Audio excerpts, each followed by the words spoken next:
Bonjour la famille, j'espère que vous allez bien. Alors, tokutani lisusu na tongo ya lelo pour na nouvelle recette. Recette na biso ya lelo ezanini. Na kolamba soso ya makasi. Naza na soso mibale ya makasi. Pour na kolamba soso nanga, naza na besoin ya huile de colza, vinaigre d'alcool. Ce qui est vinaigre zaté, tu vois que ça est la citron, c'est pareil. Nous avons besoin de l'huile d'olive,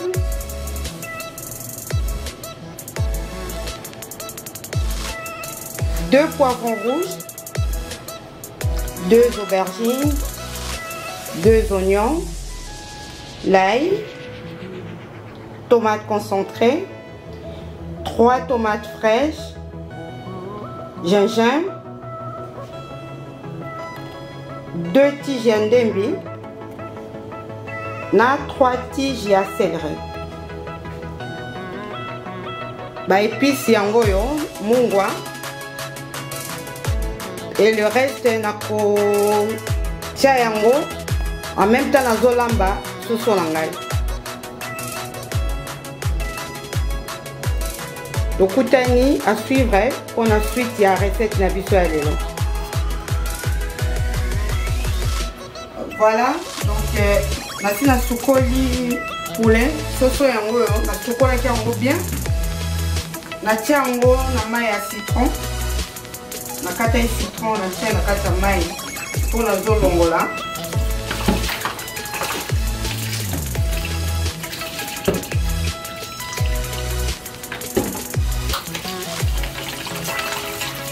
Na kati soso bien, na papua soso yango yo. Puis ya soso, il faut toujours kokata awa kobuka yango po etelema te na nzungu. Mkongo ya soso il faut toujours ezala ya kolemba po faciliter. Voilà.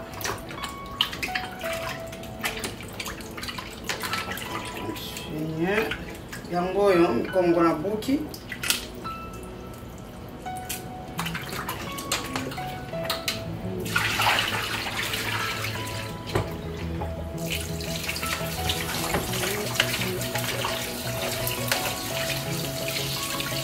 Soso il faut vraiment esoukwama bien.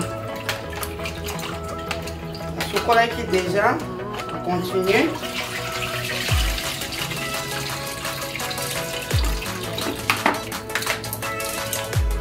Azotia yango sikoyo na nzungu.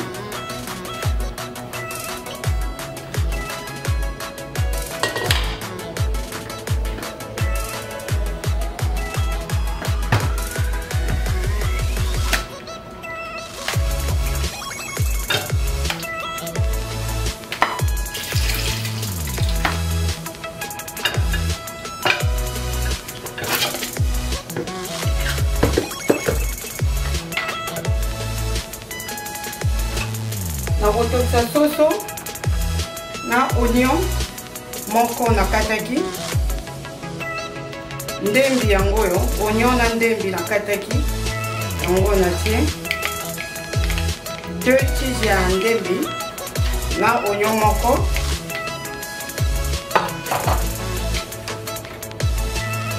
poivron rouge moko,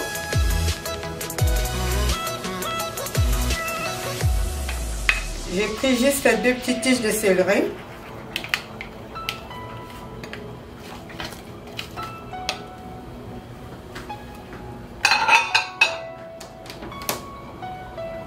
Le gingembre.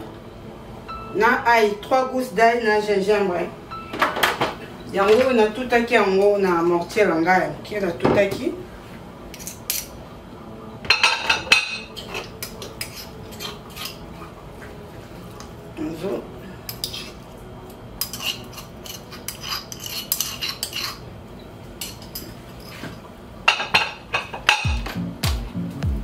Et puis les aubergines.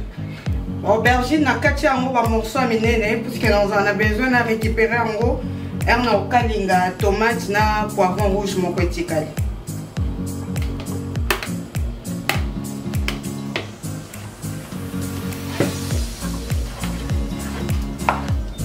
Bien. Mélanger.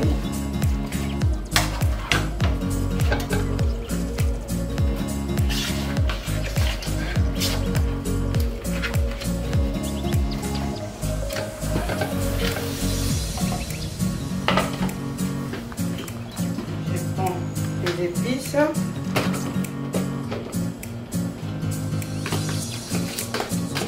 Natie. Pourquoi les sauces sont mis balais? Natie une cuillère à soupe.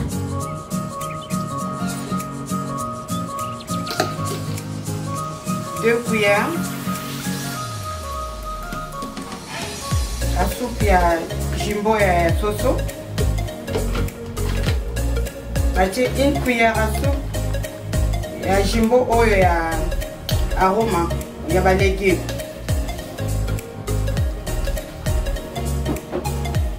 Bon, ça va être la salie sauce mi balé.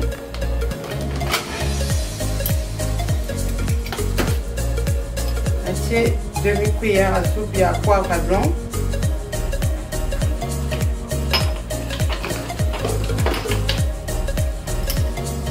Demi-cuillère la muscade molie,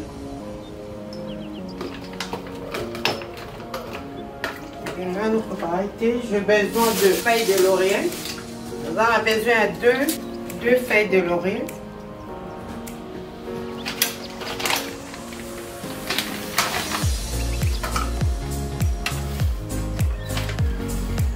Une cuillère et sel chinois.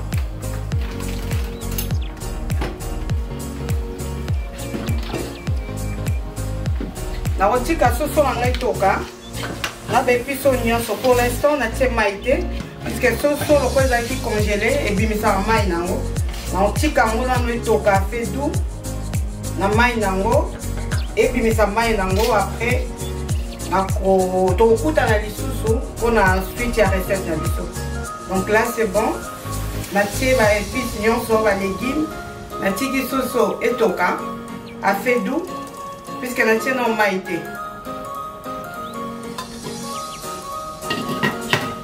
Pour coutani dans 15-20 minutes, on a ensuite la recette la leçon. Merci.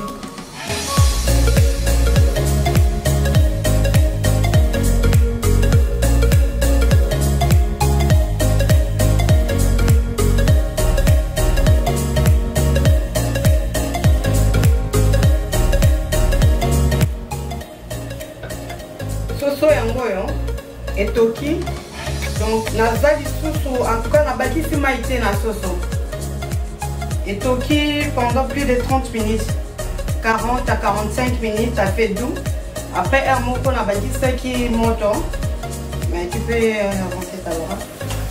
Bon soso yango yo na tokisi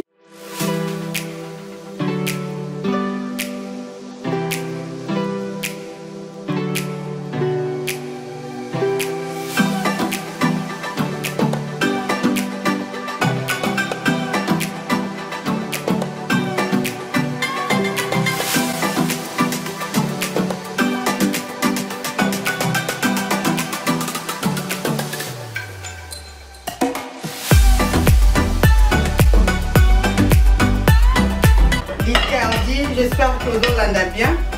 Donc dans baki c'est soso maïté, soso ebimisi mai na ngomoko. Et toki vraiment bien na tiki yango bandi ko toka fait doux. Après la matisi moi moto et toki sous makasi en tout cas soso elembi très bien mais na mai o ya ngomoko ebimisa. On continue. Maintenant ça oui.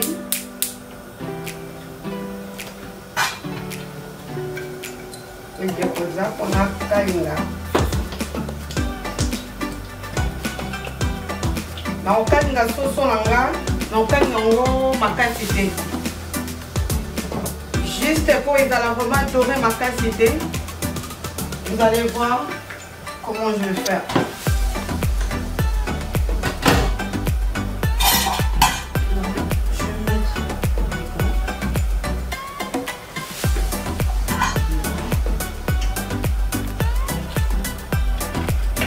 Banga kotia mafuta et huile en moto makasi puisque nous avons besoin la zikate.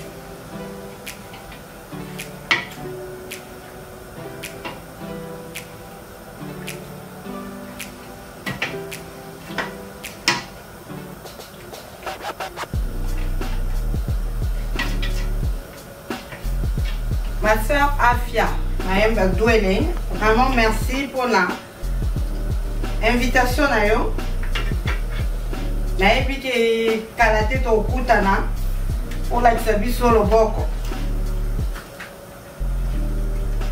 Vero Bolingo Washington nasepeli mpona demande na yo mpe osengi tosala recette na yo. Bientôt tokomonana mpona ba nouvelle recette epai ya bandeko na biso mosusu.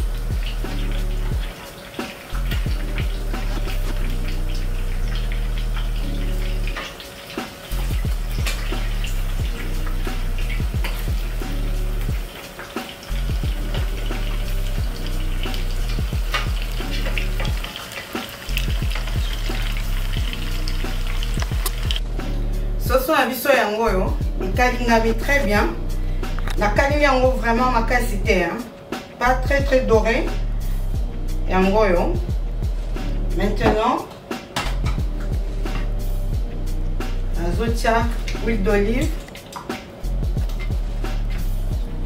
On a kalinga le reste. Tomate fraîche, poivron moko ya rouge et tikalaki, oignon na 2 cuillères à café à tomate concentrée.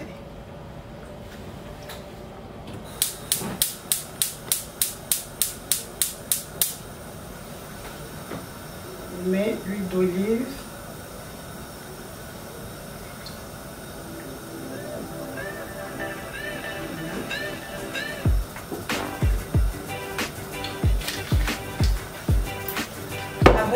Abonnez-vous sur Belinda Benz TV.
Le reste, il y a pas de légumes, on a chaki dans soso, en même temps, on va changer le tongo.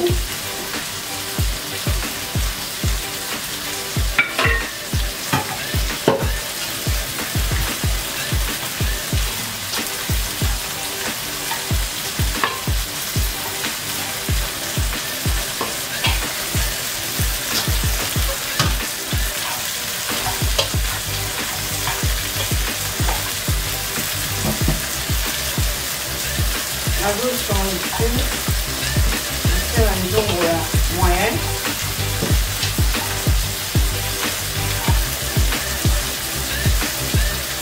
Ah non.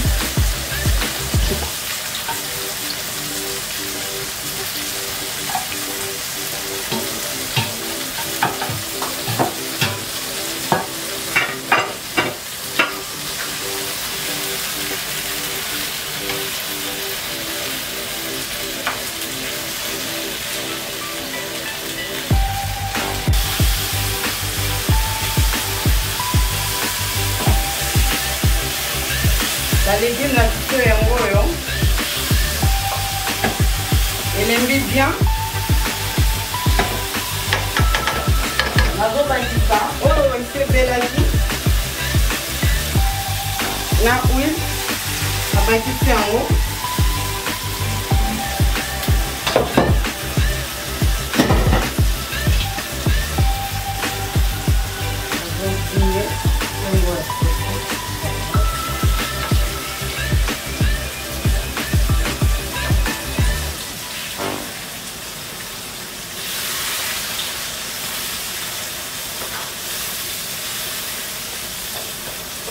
aux légumes. Donc, les légumes nyonso yango sikoyo nasangisi. Je précise que ba épices on a tiaki pour natokisa soso. Na meki en tout cas soso est vraiment bien mijoté. Là on en a besoin parce que soso mongwate. Tout à l'heure on tient ba épices na soso na ba kisama indambo. Je vais goûter ce qui vraiment besoin ezali na ba kisi mais pour nga na moni na ba tout épices. Ba épices oyo ezwi vraiment mungu makasi soso pe etoki makasi na mungu na ba épices oyo natiaki. Il faut toujours kozala na habitude ya komeka de préférence olingaka mungu ezanga ke eleka puisque mungu so ezangi okobakisa après mais soki eleki ekoma mwa pasi.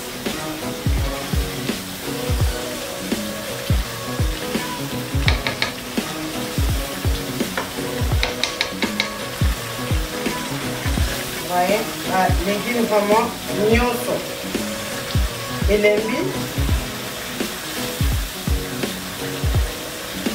oyo etokaki liboso deja na oyo nauti otokisa okalinga après esangani nyonso elembi.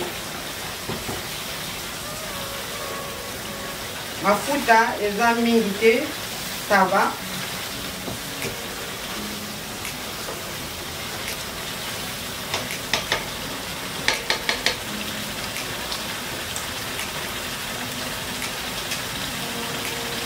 Ba maman, ba papa, ba jeune, vous s'abonner vraiment. Nous continuer toujours pour remercier Bande Kolanga. Oh, bah si, bah s'abonner vraiment. Nous allons à continuer à reprendre la bino. Bah oh, bah vu une occasion, il y a pour s'abonner, s'il vous plaît. Vous s'abonner, vous recevez là. Veuillez vous abonner sur Belinda Benz TV. Merci les amis.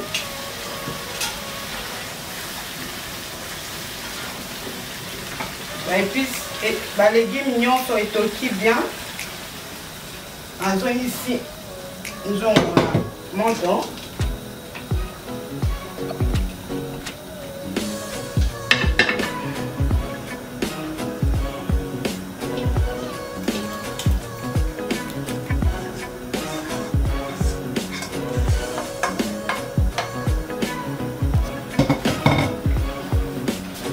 Meka kolamba soso boye eza vraiment kitoko makasi. Là tout de suite nazobakisa mai. Mai il faut ezalaka toujours ya moto, donc faut ezala toujours na mai ya moto à côté lokola biloko na biso eza déjà chauffé. Bakisi mai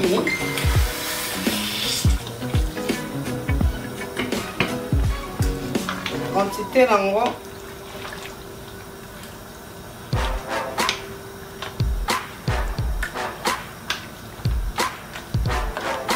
le temps soso et se mélanger na ba légumes. Mais il faut ezala moi likolo, pas trop mais il faut soso nyonso ezala et ezala vraiment pardon ezala tremper na mai. Voilà.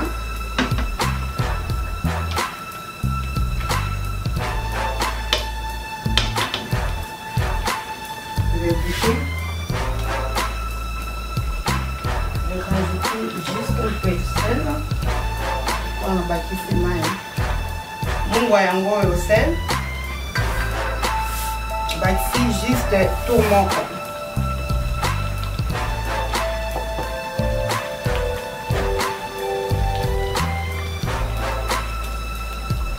J'espère que vous m'avez quantité ya mai ezali.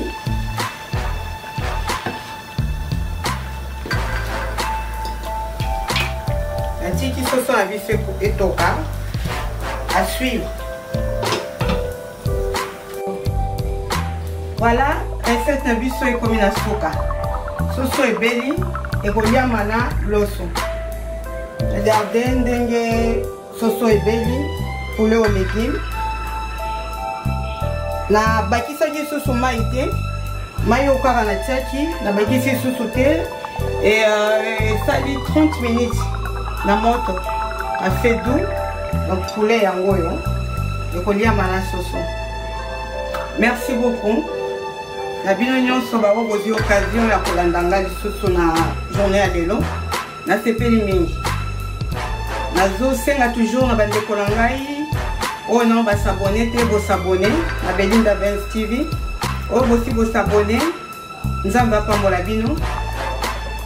Nazo profiter pour remercier mobile nanga. Afo Baïngue le boss.